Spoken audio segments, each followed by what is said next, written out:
Alors, bienvenue donc à notre spéciale émission du Jacques Roger Show, hein. Nous avons notre invité exceptionnel tout à l'heure, docteur Bogassako Gervais, avec qui on fera donc le point. Disons que la Côte d'Ivoire vient donc de suivre un véritable séisme politique et institutionnel, on peut le dire, cher ami. La commission électorale indépendante, longtemps critiquée par l'opposition et une partie donc de la société civile, a été donc dissoute par ordonnance présidentielle. Oui. Mais, mais derrière, cher ami, cette décision historique, plusieurs interrogations demeurent, cher ami. Pourquoi maintenant? Pourquoi par ordonnance? Et surtout, assistons-nous donc à une véritable réforme démocratique ou, cher ami, une nouvelle reconfiguration stratégique du pouvoir avant donc les prochaines échéances, j'allais dire, électorales. Pour en parler, comme je l'avais dit tout à l'heure, aujourd'hui, nous recevons encore M. Dr Bogassako Gervais, président de la FIDOP, on peut le dire enseignant et en exil. Donc, on le dit depuis déjà bientôt une année. Dr Bogassako Gervais, bonjour, comment allez-vous? Bonjour, Jacques Roger. Je voulais saluer la Côte d'Ivoire qui nous suit aujourd'hui, saluer la chaîne Jacques Roger Show avec laquelle nous faisons chemin. C'est bien marqué Afrique 2050, donc le cap, c'est Afrique 2050. Je voulais vraiment te saluer, chers frères, mais saluer tous les compatriotes de la diaspora. L'émission d'aujourd'hui m'avère assez importante, plus qu'importante, parce que le sujet en vaut la peine.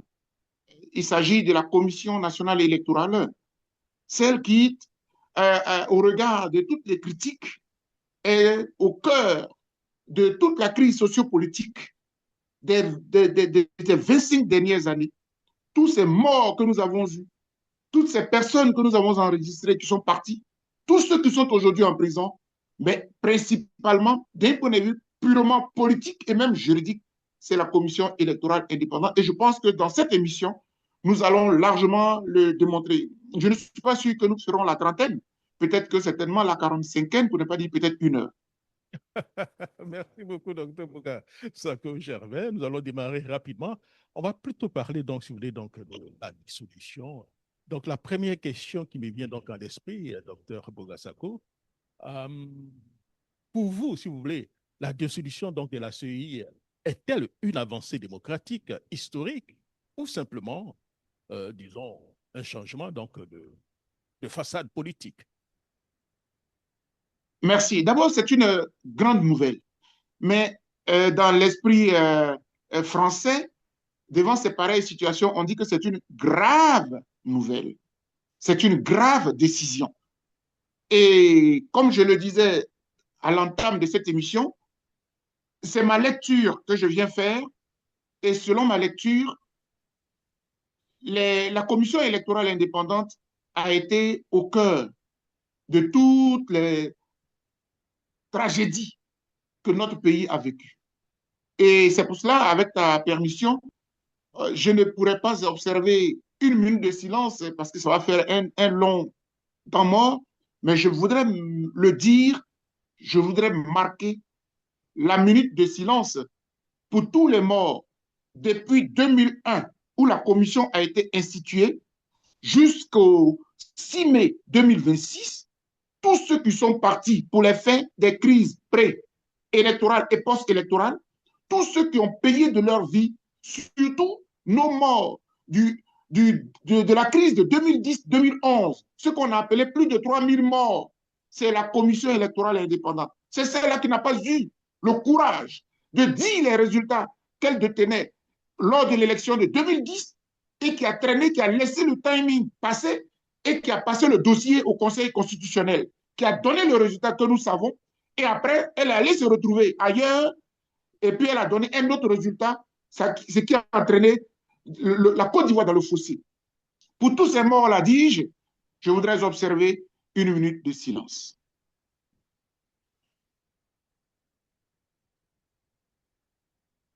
Merci. Maintenant que cela est fait, je voudrais dire à mon frère Jacques Roger et à tous nos compatriotes Si nous voulons vraiment que la Côte d'Ivoire sème les bases d'une vraie démocratie, sème les bases d'une vraie cohésion sociale, sème les bases d'une vraie paix durable, c'est la commission électorale indépendante et la décision qui vient d'être prise avant même que nous la critiquions. Il faut reconnaître que c'est une décision historique, c'est une décision qui va apporter un plus dans notre vie sociopolitique et peut-être ça va être la clé, j'allais dire, qui va ouvrir la porte de la paix en Côte d'Ivoire pour plusieurs années. C'est pour cela que, cher Jacques Roger, cette émission, elle va certainement porter des critiques, mais elle sera beaucoup plus constructive, qui apporte des solutions, qui appelle à la cohésion, qui appelle à un soulèvement. Parce que les soulèvements dans la rue, les prises des armes, c'est bien, mais quand vous scellez la paix fondée sur les institutions, quand vous scellez la paix fondée sur les textes, sur le respect de la Constitution, quand vous scellez la paix sur les règles démocratiques, vous vivez longtemps en paix. Oui, la décision est historique, la décision est salutaire parce que cette décision-là peut ouvrir la voie à une Côte d'Ivoire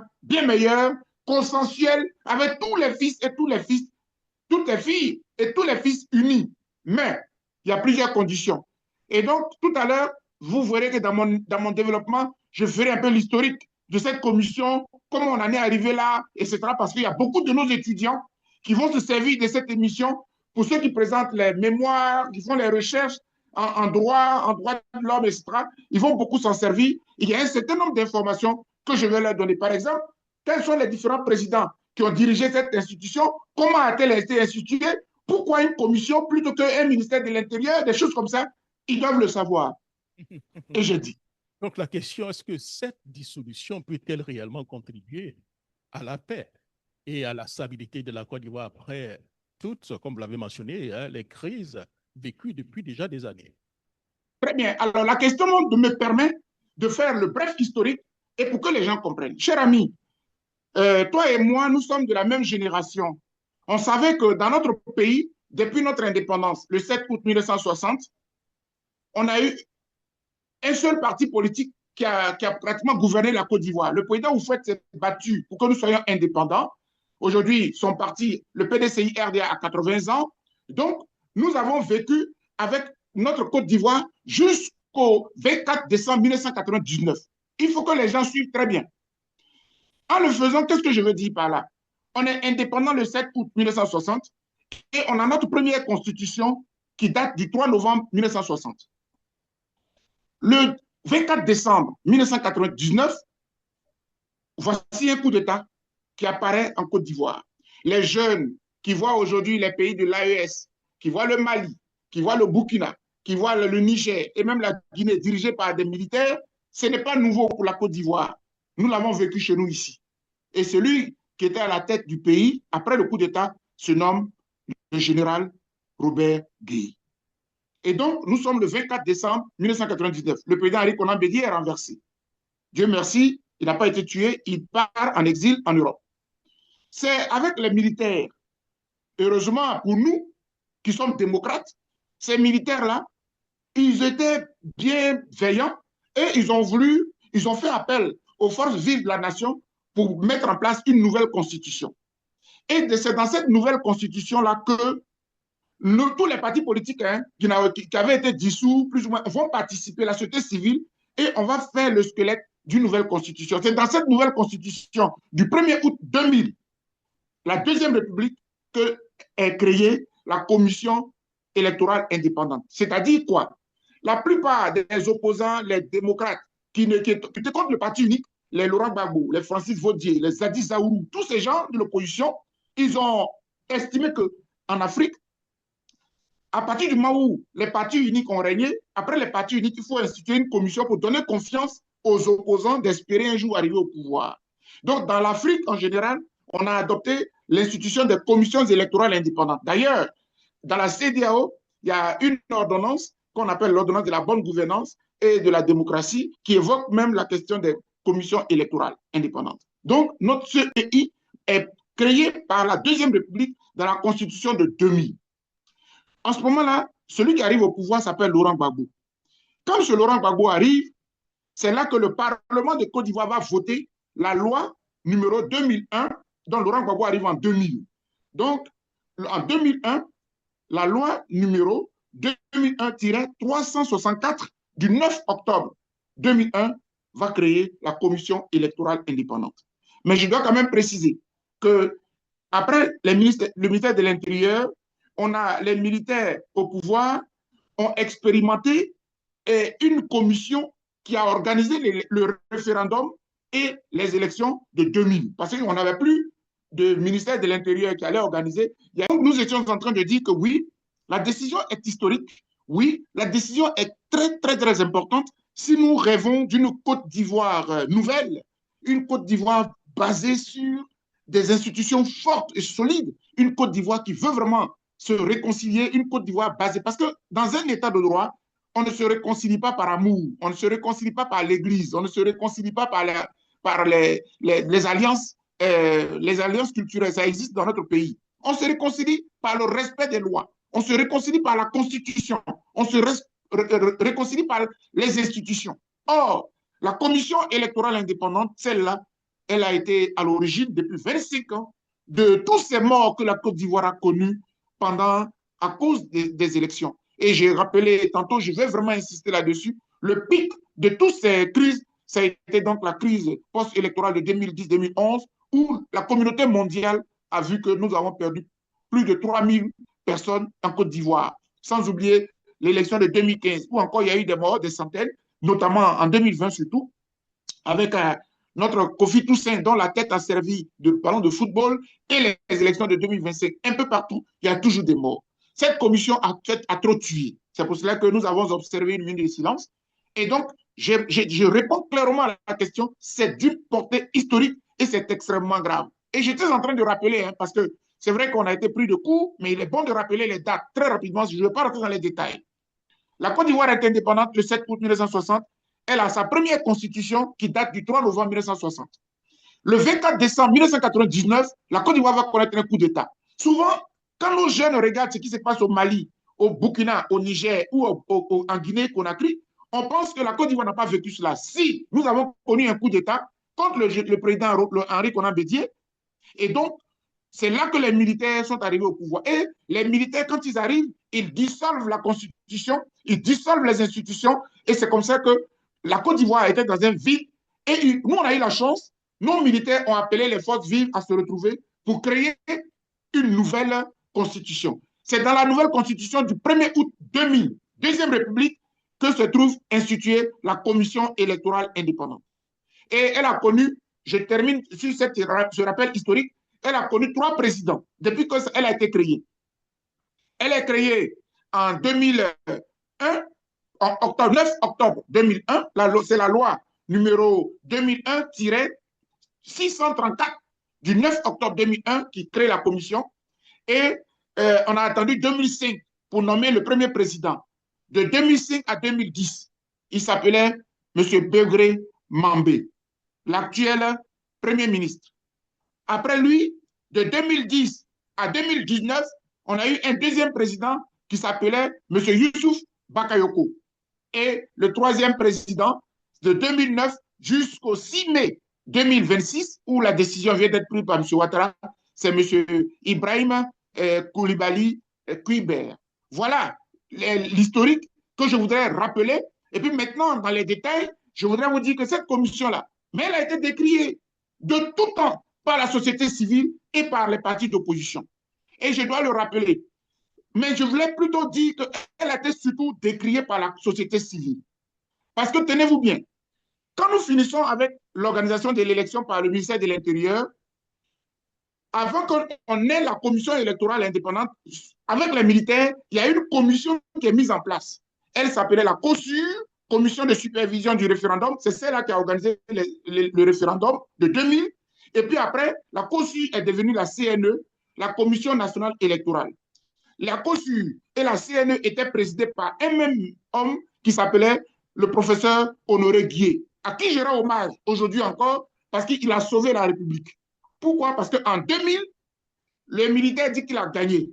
Ils ont séquestré le président de la CNE, M. Guy Honoré, et il a dit non. M. Guy Honoré, là, ce n'est pas un politique, c'est un acteur de la société civile, le président de GERDES, le groupe de réflexion et de la démocratie. Bon, je ne donne pas toute la définition. Le GERDES, vous devez connaître le GERDES, c'est un peu partout en Afrique. Voilà, c'est lui. Et moi, j'étais le président de cette COSU-là à Bouaké. Donc, j'ai déjà travaillé à l'origine de cette commission électorale. Donc, on connaît le dossier. Bref, aujourd'hui, elle est dissoute. On va maintenant critiquer la valeur juridique de cette dissolution. Mais d'avant, il faut saluer cette décision parce qu'elle va nous sauver. Et nous avons réclamé la dissolution de la commission. M. Ouattara dit qu'il ne se bouge pas. Et en le disant, on ne peut pas forcément en vouloir à M. Ouattara seul. C'est toute la classe politique. Parce que je veux être honnête avec les Ivoiriens. Lorsque la commission est mise en place, elle est créée en 2001, nous avons manifesté dans la composition parce qu'on n'était pas d'accord. Dans cette commission-là, il y avait les partis d'opposition et il y avait surtout les mouvements rebelles. Ils étaient tous membres de la commission.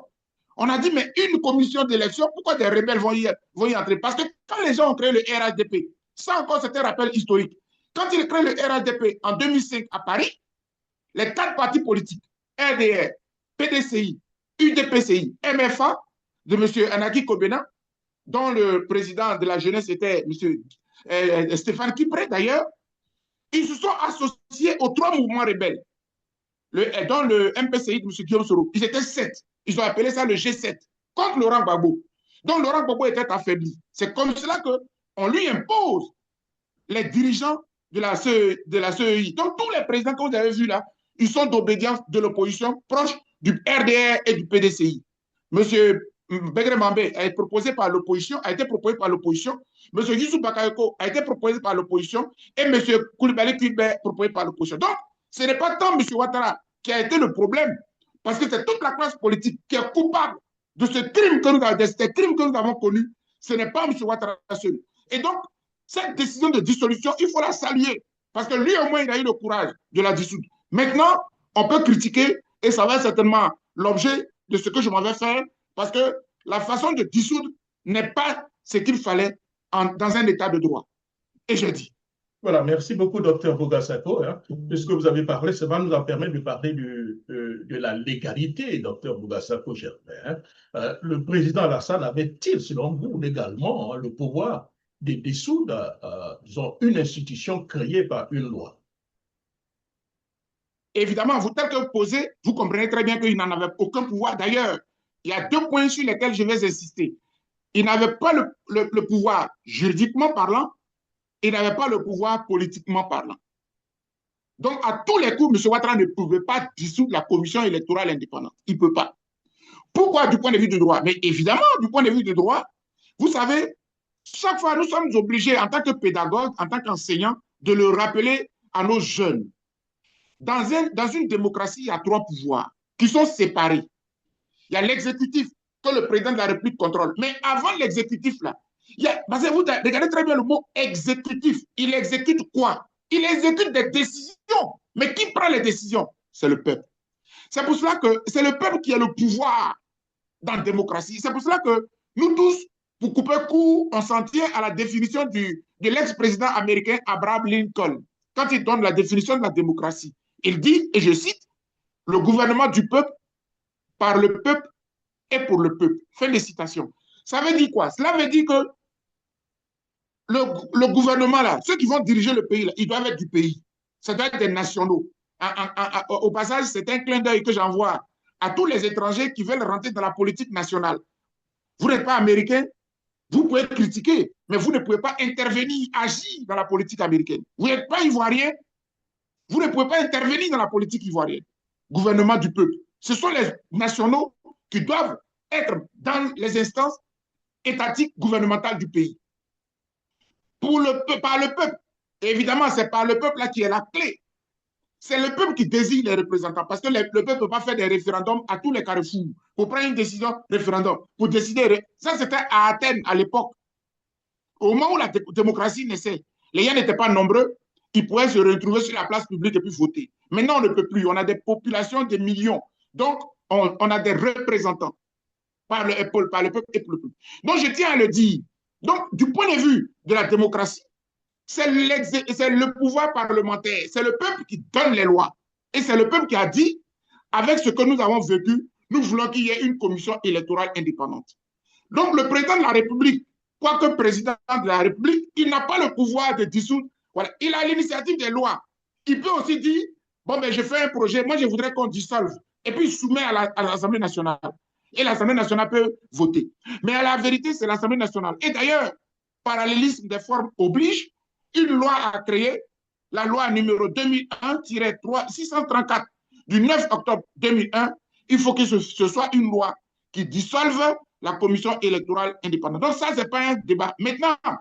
Ouattara va dire, oui, mais j'ai une loi d'habilitation, il y a une autorisation que le Parlement m'a donnée qui me permet de prendre des ordonnances. Il ne faut pas tromper les étudiants, il ne faut pas tromper nos jeunes.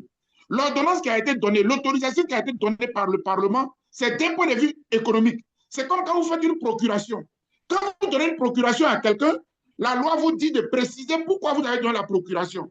Pour que la procuration ne serve pas à votre mandat là d'agir dans tous les sens. Vous lui donnez procuration pour aller retirer l'argent donné ou bien pour aller surveiller votre plantation. Mais il ne peut pas prendre la procuration là pour aller prendre votre épouse, il ne peut pas prendre la procuration là pour aller prendre votre voiture, etc. Voilà pourquoi il faut préciser. L'autorisation qui a été donnée à M. Ouattara, c'était d'aller agir dans le domaine économique. Comme il venait d'arriver, pour qu'on gagne du temps, il peut agir dans le domaine économique pour pouvoir adopter le budget et puis on va gagner du temps. Malheureusement, c'est cette même ordonnance-là qu'il utilise pour intervenir dans le domaine économique. Dans le domaine politique, ce n'est pas normal et c'est antidémocratique. Deuxièmement, oui, mais d'un point de vue politique. Donc, oui. Avant d'arriver au deuxième point, bon, d'aucuns vous diront que tout ça, c'est une perte de temps, étant donné que le RHDP détient plus des 2 tiers de l'Assemblée nationale. Donc, voilà, ça ne devait pas poser problème. Non, à votre avis, pourquoi n'a-t-il pas consulté l'Assemblée nationale, à votre avis? Mais c'est malheureux. Et c'est ce que la FIDOC a appelé le mépris de la loi. Et puis, le manque de respect à l'égard du peuple de Côte d'Ivoire. M. Ouattara manque de respect à l'égard du peuple de Côte d'Ivoire. Et c'est une habitude récurrente chez lui. Malheureusement, je suis obligé de donner cette critique-là. Parce que c'est inutile. Vous êtes majoritaire au Parlement, mais c'est raison de plus pour aller au Parlement. Ça montre le respect que vous avez pour le peuple. Mais M. Ouattara ne respecte pas les Ivoiriens. Il ne respecte pas les Ivoiriens. C'est-à-dire qu'en fait, il gouverne la Côte d'Ivoire comme un roi. Bon, j'allais dire un roitelet. Parce que nous ne sommes pas un royaume. Il pense que tout se fait selon son bon vouloir. Je suis assis dans mon salon, dans ma chambre, je prends une ordonnance, elle est dissolvez-moi la commission électorale indépendante. Il n'a pas le droit de le faire. Et donc, même s'il est majoritaire, mais ça me donne raison, ça veut dire que c'est parce qu'il ne considère pas les lois de la Côte d'Ivoire, il ne considère pas la Constitution, qu'il dit lui-même connaître plus que tout le monde, et il ne respecte pas les Ivoiriens. Et ça, c'est malheureux que M. Ouattara nous insulte de cette façon-là. Donc, il n'avait pas le droit de le faire. Le fait même qu'il soit majoritaire, c'est encore plus grave. C'est encore plus grave qu'il nous insulte. Voilà. Maintenant, d'un point de vue politique, mais il n'a pas non plus le droit, puisque la commission, là, elle est le fruit d'accords entre les partis politiques. L'opposition de l'époque, les 4 partis politiques et les mouvements rebelles mettent la pression sur M. Laurent Gbagbo, qui, lui, a créé la LMP. Donc, il a Mme Boni Clavry, le parti de Mme Boni Clavry, avec M. Bleu Lendé, qui dirigeait ce parti, je crois, avec M. Kaeri, il a quelques petits partis comme ça avec lui. Et donc, la pression est tellement forte. Le rapport de force pèse en faveur de l'opposition. M. Laurent Gbagbo n'avait pas le choix que de nommer les présidents désignés par l'opposition. C'est comme ça que les 3 personnalités que j'ai citées, M. Begré Mambé, M. Youssou Bakayoko et M. Koulibaly Kuilbert sont nommés par sont venus à la tête. Bon, M. Kuilbert, ça c'est sous Ouattara. Mais voilà un peu comment ça s'est passé. Et donc, d'un point de vue politique, comme c'est un accord, mais pour qu'on dissolve, il faut au moins qu'on se retrouve. Il faut au moins qu'il y ait un accord. Et c'est ce qui a manqué. Et c'est pour cela que, vers la fin de cette émission, je vais marteler cela à tous les opposants de la Côte d'Ivoire et à la société civile. Si vous n'y prenez garde, M. Ouattara va lui seul remettre en place un nouvel organe et les personnalités qui sont exclues de la liste électorale ne vont jamais être introduites sur la liste électorale et la commission électorale indépendante ne sera jamais ouverte à d'une personnalité neutre et on va encore subir la même chose. Je préfère le dire dès maintenant avant de le redire plus tard. Et je dis. Merci beaucoup. Vous avez déjà commencé à l'articuler, mais je vais vous permettre d'être beaucoup plus explicite. La FIDOP, pourquoi la FIDOP considère cette dissolution, vous avez commencé, hein, traduit donc, si vous voulez, un manque de respect réel des Ivoiriens. Vous avez déjà commencé, mais où se trouve réellement ce manque de respect? Non, mais oui, cher frère, je le dis parce que c'est le peuple qui a voté les députés. Et les lois du pays, en fait, je veux que chaque fois que j'ai l'occasion, je veux que mes parents comprennent. Et le Parlement, c'est le peuple. Donc, c'est nous qui décidons. Nous voulons une commission électorale indépendante, nous votons la loi et le président exécute. Et le pouvoir judiciaire, la justice est là pour contrôler si le pouvoir respecte ce que le peuple a décidé. Voici comment fonctionne la démocratie.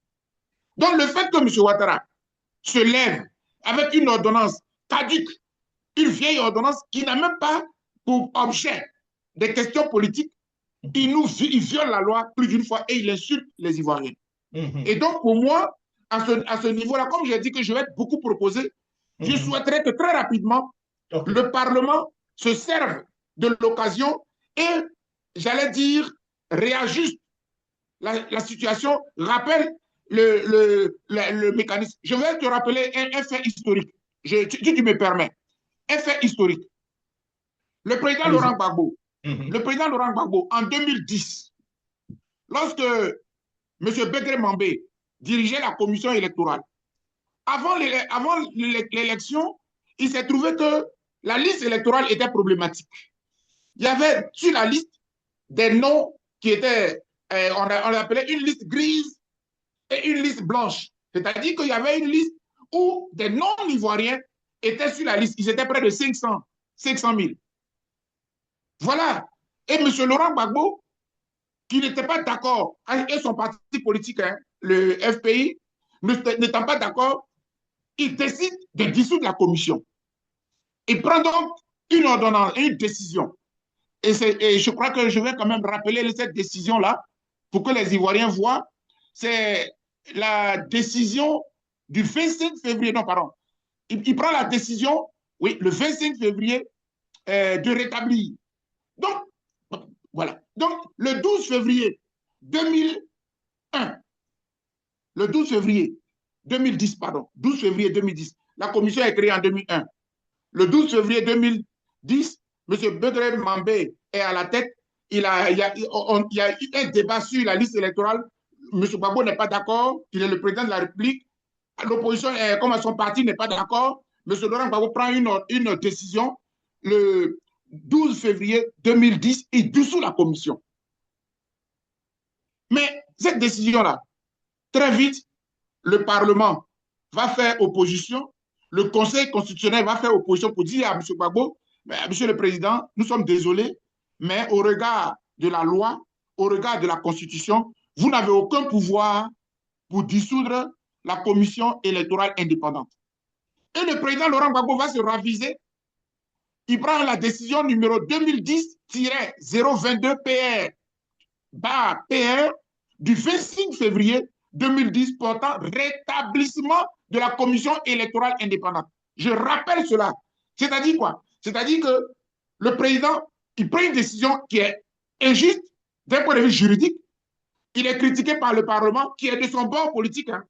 Le président du Parlement est de son bord politique. Il est critiqué par le Conseil constitutionnel qui est de son bord politique. Et le président Laurent Gbagbo revient sur sa décision avec 2 semaines plus tard. Il prend la décision de dissolution le 12 février 2010 et puis il prend la décision de rétablissement le 25 février 2010. Voici la démocratie. Voici un président. Donc, ce que je demande aujourd'hui à M. Ouattara, c'est de faire en toute humilité que le Parlement adosse la décision pour la rendre conforme aux lois de Côte d'Ivoire. Il n'y a pas d'humiliation en cela parce que M. Ouattara n'est pas le Parlement. Ce n'est pas lui qui fait les lois. Merci beaucoup, docteur Bouga Sako Gerbert. Certains vous diront que, disons, une autre grande inquiétude aujourd'hui, docteur Bouga Sako, concerne surtout l'après-dissolution.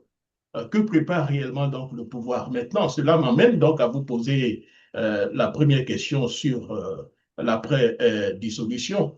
Selon vous, hein, à quoi devrait donc ressembler donc une véritable structure électorale consensuelle et crédible en Côte d'Ivoire, selon vous? Très bien. Merci beaucoup. Et c'est la question essentielle. Disons que tout ce que nous avons fait durant cette émission, c'était de rappel de l'histoire, de situer les responsabilités, de clarifier la situation. Mais maintenant, là, nous en arrivons à l'essentiel. Maintenant qu'il a dissous, peut-être que le Parlement va intervenir pour ajuster, pour que nous retombions dans une république démocratique normale. Maintenant, qu'est-ce qu'on fait pour la suite? D'abord, je dois te dire que quand nous avons critiqué depuis longtemps, parce que moi, en 2007, j'ai sorti un livre qu'on appelle Les droits de l'homme à l'épreuve, comment dirais-je, à l'épreuve, cas de la crise ivoirienne du 19 septembre 2002, qui est sorti aux éditions L'Harmattan à Abidjan. J'ai fait la dédicace à l'Hôtel Ivoire, au cinéma majestique de l'Hôtel Ivoire. Et dans ce livre-là, j'ai fait des critiques. Nous, en tant que société civile, notre position n'a pas changé. Nous estimons qu'en Côte d'Ivoire, là, il y a des personnalités qui sont apolitiques. C'est-à-dire qu'il y a des personnalités qui ne rentrent pas dans des guerres politiques, mais qui sont des technocrates, en quelque sorte. En Côte d'Ivoire, il y en a. Et à l'époque, dans mon livre, j'ai insisté pour donner le cas de M. Guillaume Honoré. Il est professeur d'université et il est à la tête d'une ONG, le GERDES, qu'il dirigeait à l'époque, et il a été désigné. Et il a fait un travail propre pour donner aux Ivoiriens. Et donc, il a fait ses preuves. Et je rappelle que s'il n'y avait pas un Guy Honoré, M. Laurent Gbagbo ne serait jamais advenu au pouvoir parce que le militaire Robert Guéhi l'avait séquestré et si c'était une autre personne, elle allait céder. On lui proposait toutes sortes de biens qui le miroiteraient. Il a résisté et je le salue parce que c'est un acteur de la société civile dont je suis fier. Et moi-même, j'étais un de ses collaborateurs à Boaké où je contrôlais la COSUR. Donc, je le rappelle. Donc, pour nous, mettons en place une commission qui n'a pas de politiciens. C'est-à-dire que, à la limite, les partis politiques et même les candidats retenus à l'élection présidentielle peuvent y être en tant qu'observateurs. C'est tout. Mais les décideurs de la commission, ce sont des personnalités apolitiques qui ne sont pas marquées politiquement et qui sont dotés de technicité en matière électorale. Ça existe en Côte d'Ivoire. Il y a des gens qui ne parlent pas beaucoup, mais sont là. Et pour les retenir, qu'est-ce qu'on ferait? Pour les retenir, ce n'est pas compliqué. On fait un appel à candidature. On peut faire un appel à candidature.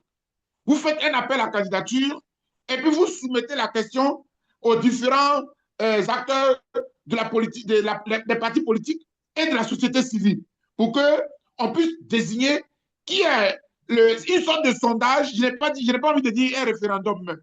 Parce que le président de la commission est extrêmement important. Cher ami Jacques Roger, permets-moi une petite parenthèse. Quand vous dites que la démocratie, c'est le gouvernement du peuple, par le peuple et pour le peuple. Bon, le peuple a voté. Par exemple, le peuple a voté pour Jacques Roger, qui est face à Dr Bouga. Mais l'arbitre, qui est le président de la commission, quand il prend les résultats, avant de venir à la télévision, il vient, il dit que c'est Dr Bouga qui a gagné. Est-ce que c'est la volonté du peuple? Et c'est ça qui entraîne les grabuges. Donc l'arbitre, il est extrêmement important dans la démocratie. C'est pour cela que nous refusons que le ministère de l'Intérieur, qui est sous les ordres du président en place, organise l'élection, mais qu'il y ait une commission. Et pour nous, il faut faire un appel d'offres, un appel à candidature, que les personnalités de la Côte d'Ivoire, que nous pensons crédibles, candidatent, et qu'une commission soit mise en place, soit les partis politiques, la société civile, et que nous puissions désigner quelqu'un de consensuel. Oui, mais Dr Bouga, certains vous diront que le Dr Bouga Sako ne sera jamais satisfait tant qu'il n'obtiendra pas le président qu'il veut. Alors, cela m'amène donc à vous poser cette question. Qui devrait donc participer donc à la mise en place de cette nouvelle structure? Le pouvoir seul ou un dialogue politique national, parce qu'il faudrait rendre la chose légale, comme vous l'avez dit tout à l'heure, et le Absolument. RHDP détient tous les pouvoirs. Alors, donc, comment trouver donc, une commission ou un président de cette commission qui sera assez crédible et qui va Mais, certainement lire le droit? mais ce n'est pas nouveau. Quand vous voyez la déclaration de M. Ibrahim Sissé Bakongo, il a dit que la commission a été créée sur la base d'un consensus. Ça veut dire qu'en Côte d'Ivoire, on peut obtenir un consensus. C'est pour Bon, cela qu'il faut un dialogue. Le il faut dialogue, ce que je viens participer. de dire, voilà, ce que je viens de dire là, ça s'obtient dans un dialogue. Mais malheureusement, M. Ouattara aurait même dû instaurer le dialogue avant de créer, avant de dissoudre, avant de demander au Parlement Oui, de mais dissoudre. certains vous diront que depuis que M. Ouattara est là, il n'a jamais instauré de dialogue, n'a jamais Mais discuté avec ses voilà, et c'est opposants. pour Donc, comment cela ça que, va se passer? mais ça va se passer comment? C'est parce que, et c'est là où c'est-à-dire que le débat de 2030 là, se le voilà devant nous aujourd'hui. Cher ami Jacques Roger, n'attendez pas 2027, 2028, 2029 pour venir fatiguer les Ivoiriens. Hein? Ah non, non, non, non, non. N'attendez pas 2029 pour venir poser le problème de 2030. La commission électorale indépendante, là, c'est le débat de 2030. Si vous voulez qu'en 2030, nous ayons un président choisi par les Ivoiriens selon leur volonté, c'est maintenant là qu'il faut poser le problème. Et donc, que M. Ouattara fait d'un dialogue ou pas, c'est maintenant à l'opposition de lui mettre la pression. Jacques Roger, l'occasion est belle pour dire que M. Ouattara règne sur la Côte d'Ivoire parce que l'opposition est divisée. L'opposition ne parle pas de la même voix. Il y a des égos, il y a des gens qui ne pensent qu'à eux, il y a des égoïstes dans l'opposition.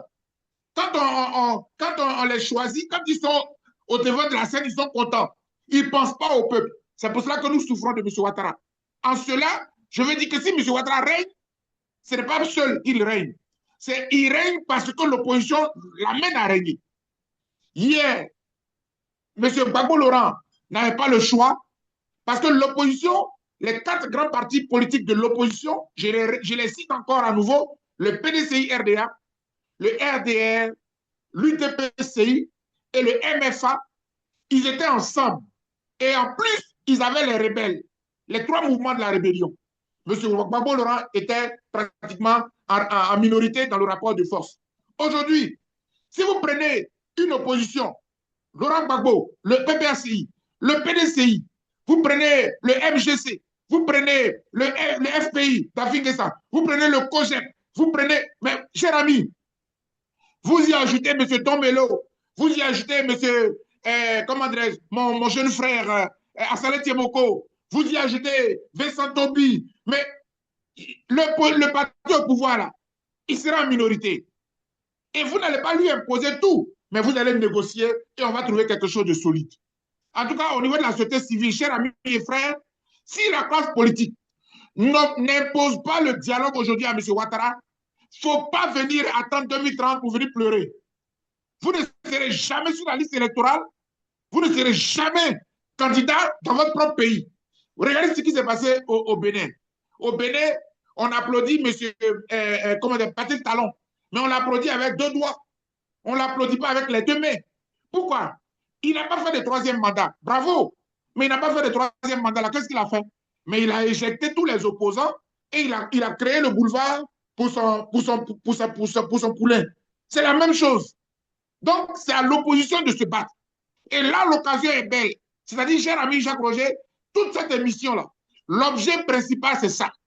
La société civile et toute la classe politique de l'opposition doit faire un bloc pour que le pouvoir vienne à des négociations et que nous ayons une commission électorale indépendante, vraiment indépendante et crédible, sur la base d'un appel à candidature de personnalités crédibles et ensemble, nous allons mettre en place un organe. Il va nous donner des élections. Tu as perdu, il va proclamer les résultats de ce que tu as perdu. Et j'ai dit. Donc cela m'amène à me poser cette question. La Côte d'Ivoire peut-elle réellement donc espérer donc des élections apaisées avec le régime actuel du RHDP et de M. Ouattara encore au pouvoir? Mais la première réponse, c'est que le régime, il est là. En 2025, en octobre 2025, il a utilisé la violence, il a verrouillé le pays avec près de 50 000 militaires et il s'est imposé dans un 4e mandat. Et le 4e mandat, nous sommes en train de le combattre, mais il est là, devant nous. Donc le régime, là, il est déjà là. Mais voici que le régime vous donne une opportunité. L'élément essentiel qui a créé la discorde pendant 25 ans, le régime dit, je le dissous. Bon, ce n'est pas de la meilleure manière, mais il a quand même dissous. Donc, la commission électorale indépendante, elle est dissoute. Maintenant, qu'est-ce qu'on fait? C'est maintenant de se lever, de se mettre ensemble et d'aller imposer aux dictateurs un dialogue. Et dans le dialogue, vous allez obtenir la mise en place d'une commission. Oui, chers frères, on peut obtenir la paix. C'est la clé de la paix qui est là. Oui, on peut obtenir la cohésion nationale par les élections. Les élections, mais c'est la fête. Lorsque tu as perdu, toi-même, tu es content que tu as perdu parce que c'est vrai que tu as perdu. Tu vas aller faire ton bilan pour voir pourquoi tu as perdu. Mais quand tu gagnes, comme Assalé Tiemoko gagne à Thiès Salé, tu gagnes. Les résultats disent que tu as gagné. Et le pouvoir dit, la commission électorale dit, tu n'as pas gagné. Et puis tu vas aller où? C'est la guerre que tu provoques. Si vous voulez la paix, ayons des institutions fortes, ayons une commission électorale indépendante consensuelle. Cela se passe aujourd'hui. Cela ne se passera pas en 2029. Cela ne se passera pas en 2030. Je lance un appel solennel à tous les opposants, à toute la société civile.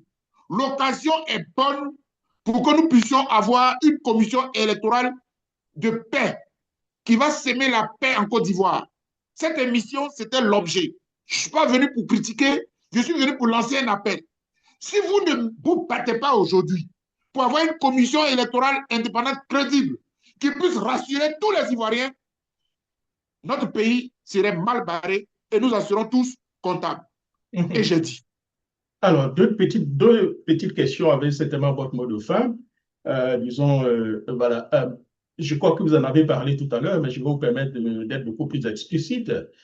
Certains soutiennent aujourd'hui que donc, tout ce qui a été donc reproché à Laurent Gbagbo et qui avait servi à justifier donc la prise donc des armes semble désormais être utilisé pour justifier certaines dérives du pouvoir actuel. Alors, docteur, que répondez-vous à ceux qui affirment également que Laurent Gbagbo avait en son temps dissous donc la CEI et contesté de façon unilatérale aussi, disons, dissous de façon unilatérale à la CEI? Que répondez-vous à ces personnes?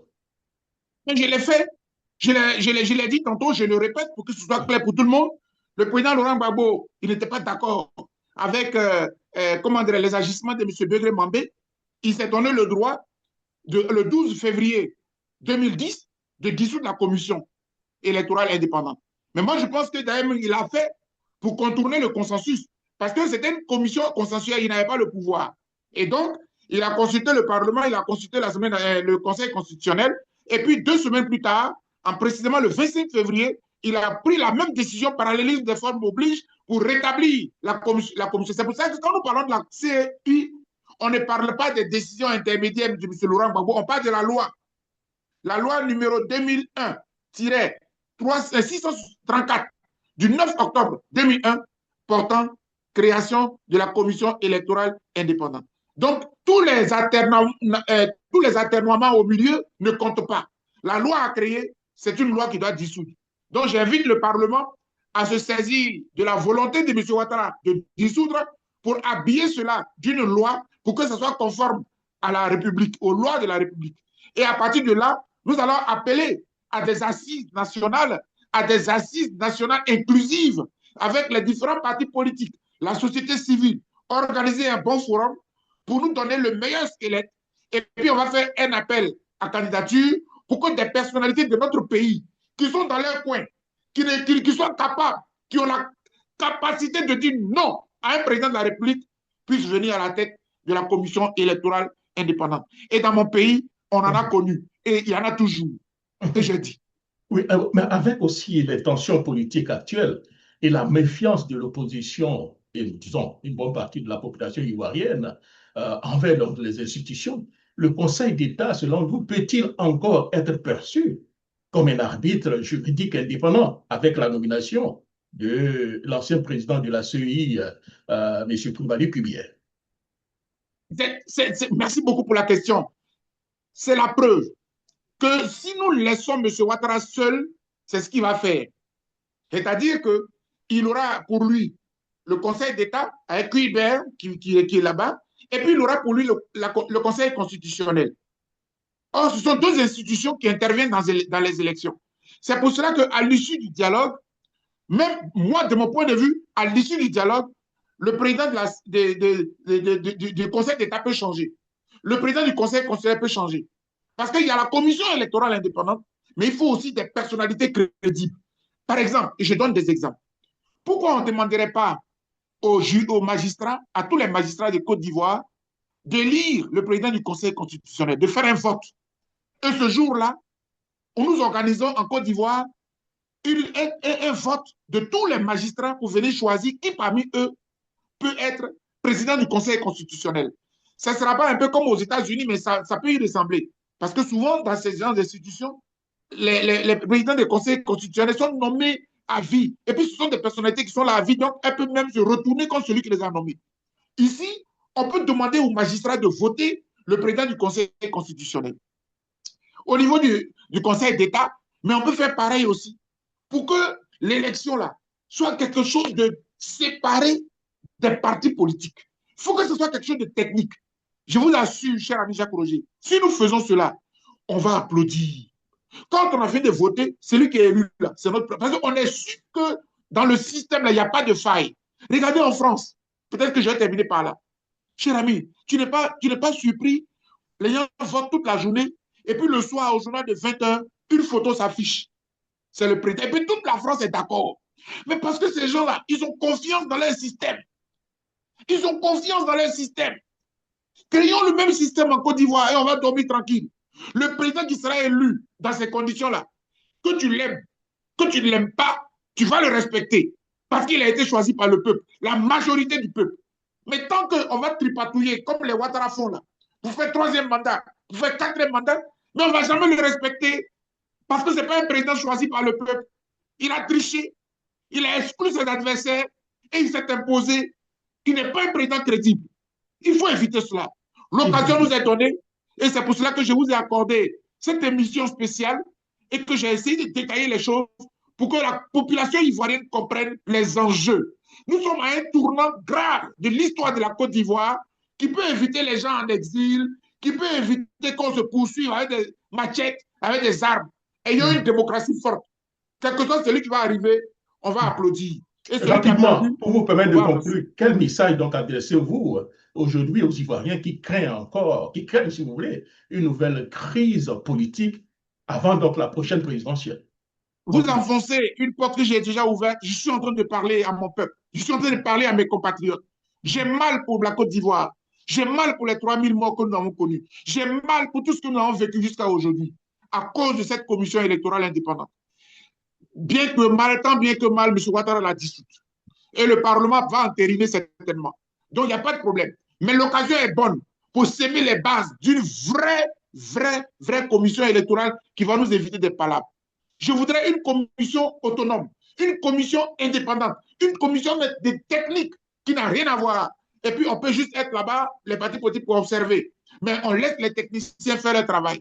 Pour que le président qui va sortir de cette institution-là, ce soit un président indiscutable, mais ce soit un président choisi par le peuple. Tel est mon rêve. Mais le rêve, là, pour qu'il devienne réalité, il faut que chacun se lève. J'appelle les partis d'opposition, j'appelle la société civile. Mettons-nous ensemble pour dire à M. Ouattara, même s'il ne nous a pas consulté pour dissoudre, il va nous consulter pour la prochaine institution. Et nous devons faire appel à la candidature pour que des Ivoiriens libres et neutres en Côte d'Ivoire se proposent. Il y en a en Côte d'Ivoire. Et ils peuvent donner des résultats à des élections. Je voudrais vraiment remercier Jacques Roger de m'avoir donné l'occasion de le dire. Mais je ne l'ai pas dit pour moi, je ne l'ai pas dit pour Jacques. Je l'ai dit pour la Côte d'Ivoire d'aujourd'hui et de demain. Cette commission, en 25 ans, imaginez le nombre de morts qu'on a perdu. Près de 10 000 morts. Regardez ce qui s'est passé à Diokwé. On ne fait plus vivre cela. Tout commence aujourd'hui. 2030, il ne faut pas attendre 2029. C'est maintenant là. Mettez en place une commission électorale indépendante et s'il vous plaît, laissez les Ivoiriens choisir leur président et leurs députés et leurs maires et leurs conseils régionaux, enfin leurs députés et leurs maires. Maintenant, il n'y a plus de conseils régionaux que les Ivoiriens décident. Il y a des conseils régionaux, autant pour moi. Il y a des conseils régionaux. Mais vraiment que les Ivoiriens choisissent. C'est ce que veut la Constitution. Merci beaucoup et que Dieu bénisse la Côte d'Ivoire. Et j'ai dit. Merci beaucoup, Dr Boga Sako. En un mot, un seul mot. Pourquoi, selon vous, M. Ouattara dissout la CEI? Un mot, un seul mot. Il dissout la CEI, j'ai bien peur que selon son entendement, pour faire la place à son petit frère. Et moi, c'est ce que je pense et je voudrais que nous l'amenions à enlever cela de son esprit. Si c'est pour placer son petit frère, c'est à vous et moi d'enlever cela dans son esprit. S'il a le but de créer la commission, de dissoudre seul et de vouloir mettre en place un nouvel organe, c'est de placer son petit frère Ouattara, il faut que les Ivoiriens lui montrent que c'est un leurre et que cela n'adviendra jamais. Et j'ai dit. Merci beaucoup, Dr Boga Sako, et surtout portez-vous bien et bon week-end. Merci. À bientôt. Merci.